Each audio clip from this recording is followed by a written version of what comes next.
हम जो है वो देखेंगे मानव नेत्र यानी कि ह्यूमन आई।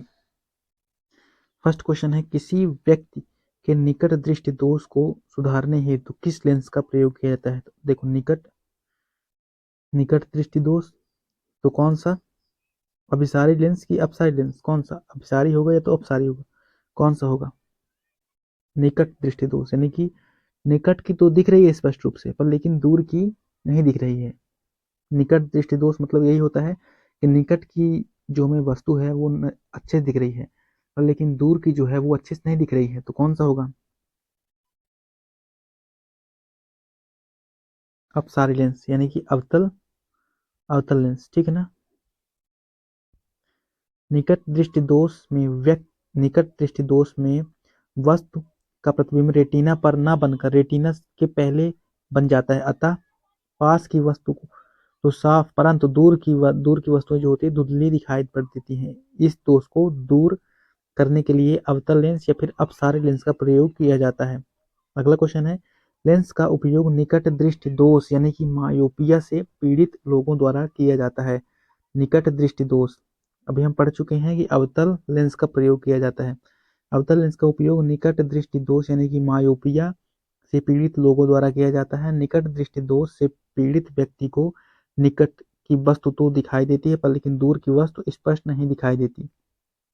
अगला क्वेश्चन है, यदि किसी व्यक्ति को दूर की वस्तुएं स्पष्ट रूप से दिखाई नहीं दे रही हैं, फिर से दूर की नहीं दिखाई दे रही मतलब निकट की दिखाई दे रही है, तो दूर की तो कौन सा दोष है? निकट दृष्टि दोष है। निकट दृष्टि दोष है, ठीक है। इसमें एक निकट दृष्टि दोष में अवतल लेंस का उपयोग किया जाता है। ऑप्शन बी यहाँ पर होगा। किसी व्यक्ति को दूर की वस्तु स्पष्ट रूप से दिखाई नहीं देती है, अर्थात उसे पास की वस्तु स्पष्ट रूप से दिखाई देती है, तो उसकी आंखें निकट दृष्टि दोष से पीड़ित हैं, है ना। उसे निकट दृष्टि दोष के निवारण के लिए उचित फोकस दूरी का अवतल लेंस प्रयोग करना चाहिए, अर्थात अवतल लेंस का उपयोग करके दृष्टि दोष को सही किया जा सकता है। अगला क्वेश्चन है, एक विकार जिसमें एक व्यक्ति दूर की वस्तु को स्पष्ट रूप से नहीं देख सकता, उसे क्या कहते हैं? दूर की वस्तु को स्पष्ट रूप से नहीं देख सकता, इसे हम मायोपिया यानी कि निकट दृष्टि दोष कहते हैं।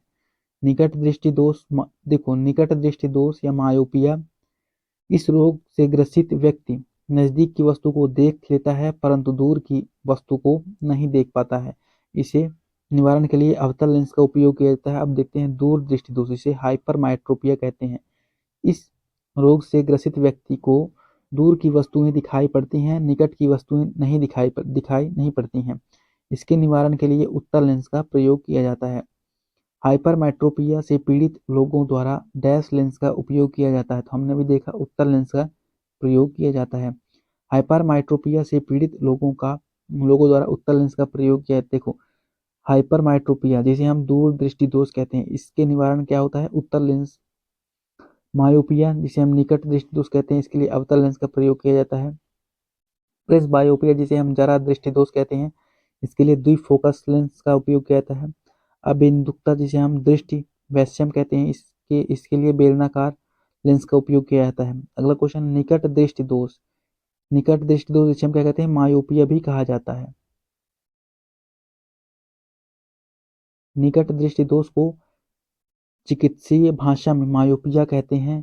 इसमें दूर की चीजें तो स्पष्ट रूप से देखने में परेशानी आती है। मायोपिया की स्थिति में प्रतिबिंब रेटिना पर ना बन के थोड़ी पहले बनता है। इसे दूर करने के लिए अवतल लेंस का प्रयोग किया जाता है। मानव आंख में निकट दृष्टि दोष को क्या कहा जाता है? निकट दृष्टि दोष को हम मायोपिया कहते हैं। दूर दृष्टि दोष यानी कि हाइपरमेट्रोपिया को इनमें से किसका उपयोग करके ठीक किया जा सकता है? तो उत्तल लेंस का प्रयोग करके ठीक किया जा सकता है। दूर दृष्टि दोष यानी कि हाइपरमेट्रोपिया में दूर की वस्तुएं स्पष्ट रूप से दिखाई देती हैं परंतु नजदीक की वस्तुएं धुंधली दिखाई देती हैं। इसे ठीक करने के लिए उत्तल लेंस का प्रयोग किया जाता है। अगला क्वेश्चन है, दो फोकस दूरियों वाले लेंस का उपयोग मायोपिया और हाइपरमेट्रोपिया में से पीड़ित व्यक्तियों के लिए किया जाता है। मायोपिया और हाइपरमेट्रोपिया दो फोकस दूरियों वाले लेंस का प्रयोग, है ना, द्विफोकल लेंस, जिसे हम प्रेस बायोपिया जरा दृष्टि दोष कहते हैं। देखो, दो फोकस दूरी वाले लेंस यानी कि फोकल लेंस का प्रयोग जरा दृष्टि दोष यानी कि प्रेस बायोपिया से पीड़ित व्यक्तियों द्वारा किया जाता है। ज्ञातव्य है कि जरा दृष्टि दोष की स्थिति में व्यक्ति को निकट दृष्टि दोष यानी कि मायोपिया तथा दूर दृष्टि दोष हाइपरमेट्रोपिया दोनों होता है। अतः इसके निदान के लिए बाइफोकल लेंस का प्रयोग किया जाता है। बाइफोकल लेंस का ऊपरी भाग जो होता है उसमें अवतल लगा होता है, निचली भाग या उत्तल लेंस लगा होता है। आगे देखते हैं मानव आंख में मौजूद डैश अंडाकार स्थान सर्वोत्तम दृष्टि क्षेत्र होता है। तो पीला अंडाकार स्थान जो होता है वो सर्वोत्तम दृष्टि क्षेत्र होता है। मानव आंख में मौजूद जो पीला अंडाकार स्थान होता है वो सर्वोत्तम दृष्टि क्षेत्र होता है। आगे बात करें, देखो मानव आंख में मौजूद पीला अंडाकार स्थान सर्वोत्तम दृष्टि क्षेत्र होता है। ठीक है, इसके बाद बात करें अगला क्वेश्चन, आंख की फोकस दूरी को समायोजित कर निकट और दूर की वस्तुओं पर ध्यान केंद्रित करने की क्षमता को आंख की क्या कहते हैं? आंख की समंजन क्षमता कहते हैं। किसी वस्तु को स्पष्ट रूप से देखने के लिए यह आवश्यक है कि उससे चलने वाली प्रकाश किरणें रेटिना पर ही केंद्रित हैं। यदि किरणें रेटिना के आगे या पीछे केंद्रित होंगी तो वह वस्तु हमें स्पष्ट दिखाई नहीं देगी। आंखों की फोकल दूरी को समायोजित कर निकट और दूर की वस्तुओं पर ध्यान केंद्रित करने की क्षमता को आंख की समंजन क्षमता कहते हैं। अगला क्वेश्चन है, दूरदृष्टि दोष से पीड़ित व्यक्ति के नेत्र में किसी वस्तु का प्रतिबिंब कहाँ पर बनता है? देखो, दूरदृष्टि दोष से पीड़ित व्यक्ति के नेत्र किसी वस्तु का प्रतिबिंब कहाँ बनता है? तो कहाँ बनता है? जहां बनता है उससे आगे चला जाता है। ठीक है, देखा रेटिना के पीछे चला जाता है, रेटिना के पीछे चला जाता है। ठीक है ना। देखो, आंखों का वह दोष जिसमें दूर की वस्तुओं को स्पष्ट दिखाई देता है परंतु निकट की वस्तु स्पष्ट दिखाई नहीं देती है, इसे हम क्या कहते हैं? दूर दृष्टि दोष कहते हैं। ऐसे कारण इसका क्या है? नेत्र लेंस को गोलाई कम हो जाती है। इसमें क्या होता है? नेत्र लेंस की गोलाई जब कम हो जाती है, ठीक है ना, तब होता है ये। या फिर नेत्र लेंस की फोकस दूरी बढ़ जाती है, नेत्र लेंस की जब फोकस दूरी बढ़ जाती है, नेत्र लेंस की क्षमता घट जाती है। देखो, अधिकांशता इसी का मतलब यही बीमारी अधिकांशता होती है। ठीक है ना, देखा जाए तो। अगला क्वेश्चन है, प्रकाश आंखों में डैश से प्रवेश करता है। किससे प्रवेश करता है? तो कॉर्निया से प्रवेश करता है। ठीक है, आंखों में प्रकाश कॉर्निया से होकर ही प्रवेश करता है। कॉर्निया के पीछे एक रंगीन अपारदर्शी झिल्ली का पर्दा होता है जिसे परितारिका या आइरिस कहते हैं। आइरिस के बीच में एक छेद होता है जिसे आंख की पुतली अर्थात नेत्र तारा कहा जाता है। आइरिस का कार्य आंख में जाने वाले प्रकाश की मात्रा को नियंत्रित करना है। अब देखते हैं हम प्रकाशिक यंत्र यानी कि ऑप्टिकल इंस्ट्रूमेंट देखेंगे। प्रकाशिक यंत्र यानी कि ऑप्टिकल इंस्ट्रूमेंट, इसमें हमारा पहला क्वेश्चन है, रोशनी के लिए साधारण बल्ब की जगह एलईडी और सीएफएल की वजह से ले रहे हैं। किससे ले रहे हैं? तो इसमें क्या होती है? ऊर्जा दक्षता के कारण ले रहे हैं सब। ठीक है ना। देखो, रोशनी के लिए साधारण बल्ब की जगह एलईडी यानी कि लाइट इमिटिंग डायोड, एलईडी का full form light emitting diode, और सीएफएल यानी कि कॉम्पैक्ट फ्लोरेसेंट लैंप, इसकी ऊर्जा दक्षता की बात करें, इसकी ऊर्जा दक्षता की वजह से सब लोग ले रहे हैं। एलईडी के मुख्य लाभ क्या क्या हैं देखा जाए तो ऊर्जा की बचत में एलईडी उपयोग होता है। ठीक है, उपयोगी है। अगला बात करें, इसके छोटे आकार के कारण इन्हें प्रिंटेड सर्किट बोर्ड में लगाया जा सकता है। ठीक है, आगे बात करें, अन्य प्रकाश स्रोतों की अपेक्षा एलईडी बहुत कम विकिरण करते हैं। आगे बात करें, दूसरे फ्लोरोसेंट लैंप की तरह एलईडी में मरकरी नहीं होता है, इस कारण इसमें विषैले होने का संभावना कम होती है। अगला क्वेश्चन है, इनमें से किस उपकरण में केवल उत्तल लेंस का प्रयोग होता है? किसमें होता है? तो माइक्रोस्कोप में केवल उत्तल लेंस का प्रयोग होता है। माइक्रोस्कोप में केवल उत्तल लेंस का प्रयोग होता है, जबकि सूक्ष्मदर्शी का प्रयोग जीव विज्ञान, सेल विज्ञान, माप विज्ञान, क्रिस्टल विज्ञान एवं धातु एवं प्लास्टिक के अध्ययन हेतु किया जाता है, जबकि कार की हेडलाइट और फ्लैश लाइट में अवतल दर्पण का प्रयोग किया जाता है। आगे देखते हैं, थिएटर में 3D फिल्में देखते समय हमें विशेष चश्मे पहनने होते हैं। क्यों पहनने होते हैं? क्योंकि 3D फिल्में विशेष रंग इस्तेमाल करती हैं जो मानव आंखों द्वारा महसूस नहीं किए जा सकते, इसलिए से 3D फिल्में देखते समय हम 3D रंगहीन 3D चश्मे का उपयोग करते हैं। देखो, थिएटर में 3D फिल्में देखते समय हमें विशेष चश्मे पहनना होता है क्योंकि 3D फिल्में विशेष रंग इस्तेमाल करती हैं जो मानव आंखों द्वारा महसूस नहीं किया जा सकता।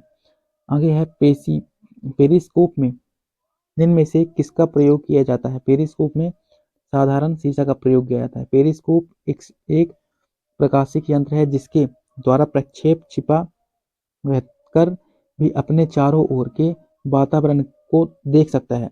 इसमें साधारण शीशे का इस्तेमाल किया जाता है पेरिस्कोप में। अगला है, इनमें से किसमें ऑप्टिकल लेंस नहीं होता है? ऑप्टिकल लेंस किसमें नहीं होता है? तो स्टेथोस्कोप में ऑप्टिकल लेंस नहीं होता, जबकि टेलीस्कोप में, पेरिस्कोप में, माइक्रोस्कोप में क्या होता है? ऑप्टिकल लेंस होता है, पर लेकिन स्टेथोस्कोप में ऑप्टिकल लेंस नहीं होता। स्टेथोस्कोप वो है जिससे हृदय की धड़कन मापते हैं, ठीक है ना। इनमें से स्टेथोस्कोप में ऑप्टिकल लेंस नहीं होता है, जबकि अन्य सभी में ऑप्टिकल लेंस का प्रयोग होता है। अब देखते हैं प्रकाश का वर्ण विक्षेपण यानी कि इंद्रधनुष।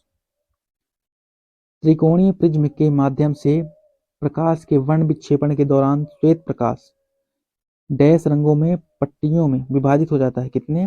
7 रंगों में। त्रिकोणीय प्रिज्म से प्रकाश के वर्ण विक्षेपण के दौरान श्वेत प्रकाश 7 रंगों में की पट्टियों में विभाजित हो जाता है।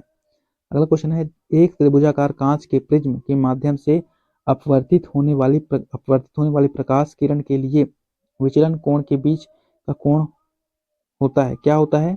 आपतित किरण और निर्गत किरण के बीच होता है। देखो, एक त्रिभुजाकार कांच के प्रिज्म के माध्यम से आपतित होने वाली प्रकाश किरण के लिए विचलन कोण आपतित किरण और निर्गत किरण के बीच का कोण होता है। इस कोण का मान आपतन कोण प्रिज्म के पदार्थ तथा प्रकाश के तरंग दैर्ध्य पर निर्भर करता है। जैसे जैसे आपतन कोण में वृद्धि होती है, विचलन कोण कम होता जाता है। अगला क्वेश्चन है, एक प्रकाश किरण एक त्रिभुजाकार कांच के प्रिज्म के माध्यम से अपवर्तित होती है। आपतित किरण और निर्गत किरण के बीच के कोण क्या कहलाता है? इसे हम क्या कहते हैं? विचलन कोण कहते हैं। देखो, एक प्रकाश किरण में त्रिभुजाकार, देखो यहाँ पर एक प्रिज्म बनाता हूं मैं, ये प्रिज्म बनाया, ठीक है ना। यहाँ से प्रकाश आ रही है, ठीक है। फिर ये क्या होगी? ऐसी सीधी हो जाएगी, फिर यहाँ से नीचे झुक जाएगी, है ना।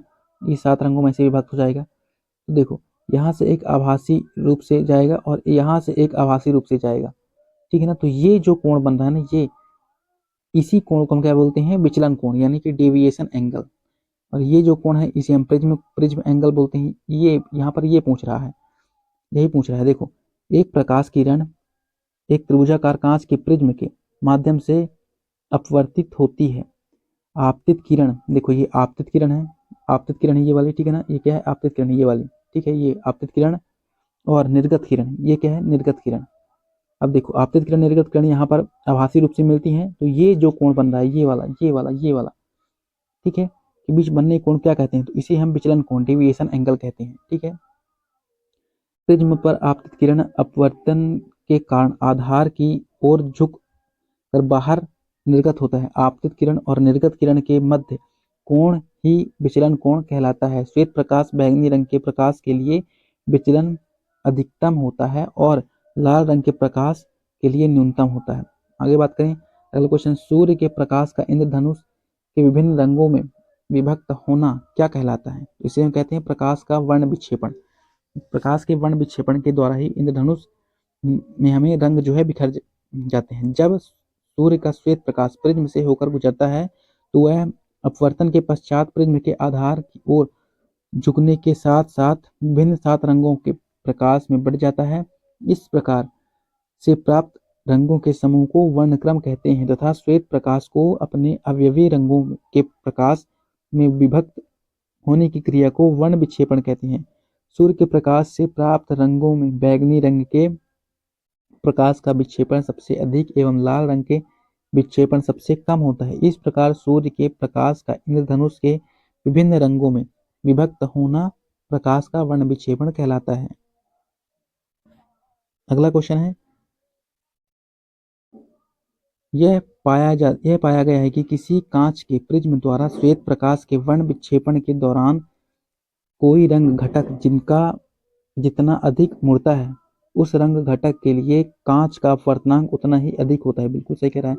यदि अपवर्तनांक R, अपवर्तनांक V बैगनी रंग और अपवर्तनांक येलो क्रमशः लाल, बैगनी और पीले रंग के लिए अपवर्तनांक हैं, तो इनके बीच निम्नलिखित में से कौन सा संबंध सही है। देखो, पहली बात मैं बता दूं, बैगनी रंग का अपवर्तनांक जो है वो सबसे अधिक होता है, लाल रंग का अपवर्तनांक सबसे कम होता है। लाल रंग दिया हुआ है, लाल रंग का अपवर्तनांक सबसे कम होता है, बैगनी रंग का अपवर्तनांक सबसे अधिक होता है। ठीक है ना। तो यू आर जो है सबसे लास्ट में होगा, यू आर सबसे लास्ट में इसी में दिख रहा है, सबसे कम अपवर्तनांक और सबसे अधिक अपवर्तनांक बैगनी रंग में। ऑप्शन बी हमारा यहाँ पर करेक्ट है। ठीक है। किसी कांच के प्रिज्म से गुजरने पर श्वेत प्रकाश अपने अवयवी घटकों यानी कि विप ग्योर में विभाजित हो जाता है, जिसमें से बैगनी रंग के प्रकाश का प्रिज्म के आधार की ओर विचलन सर्वाधिक तथा लाल रंग के प्रकाश के प्रिज्म के आधार की ओर विचलन न्यूनतम होता है।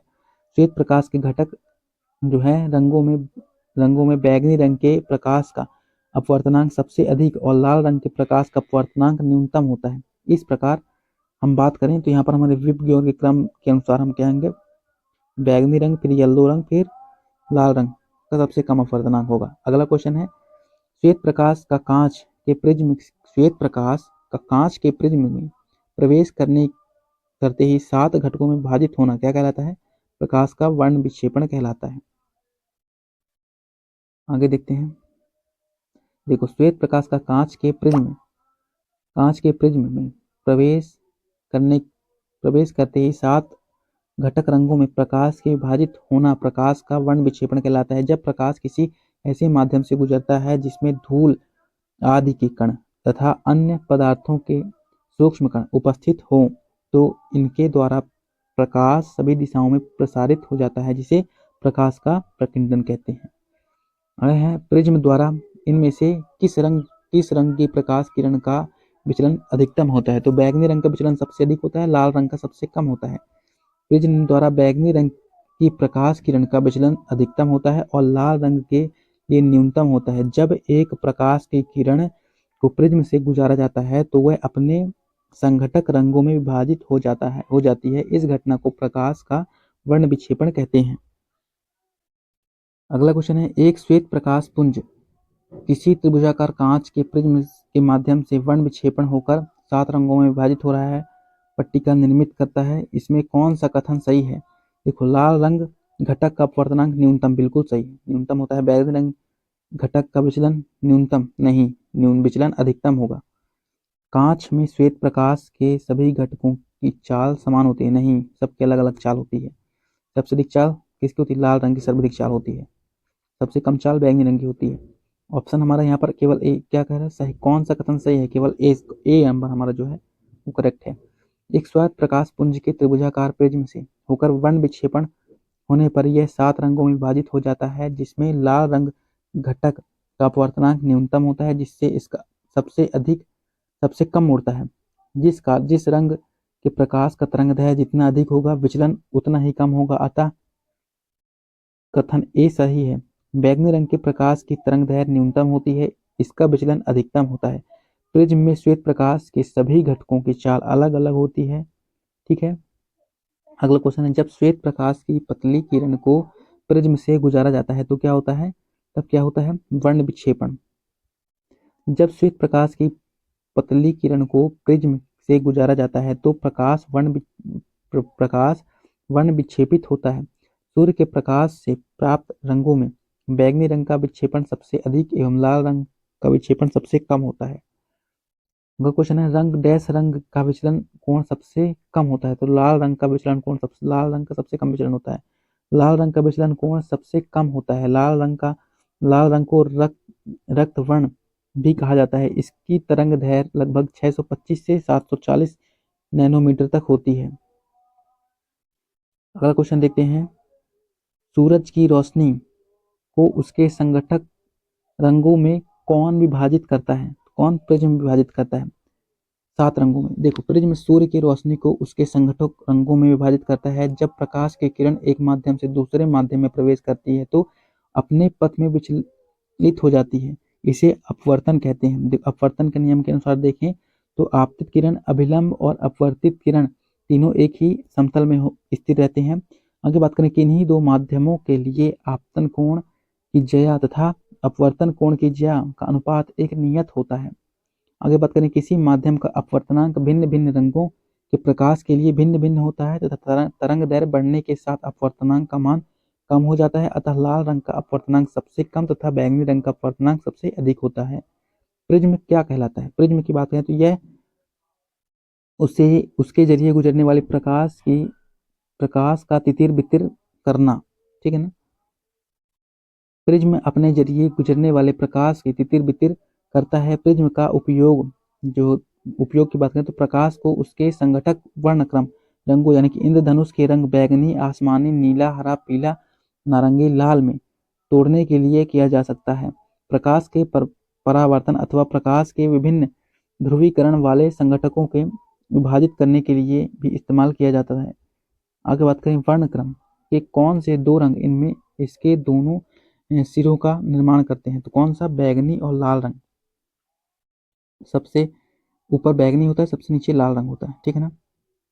स्पेक्ट्रम से 7 रंग होते हैं, इसके द्वारा इसके दोनों सिरों में बैगनी और लाल रंग निर्माण। देखो, बैगनी इधर सबसे ऊपर, फिर इंडिगो, नीला, हरा, पीला, नारंगी और सबसे लास्ट में लाल।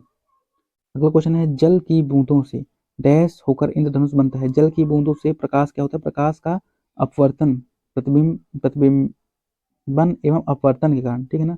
जल की बूंदों से प्रकाश का प्रतिबिंबन एवं अपवर्तन होकर इंद्रधनुष बनता है। इंद्रधनुष प्रकाश के पूर्ण आंतरिक परावर्तन तथा अपवर्तन द्वारा वर्ण विक्षेपण के सबसे अच्छा उदाहरण है।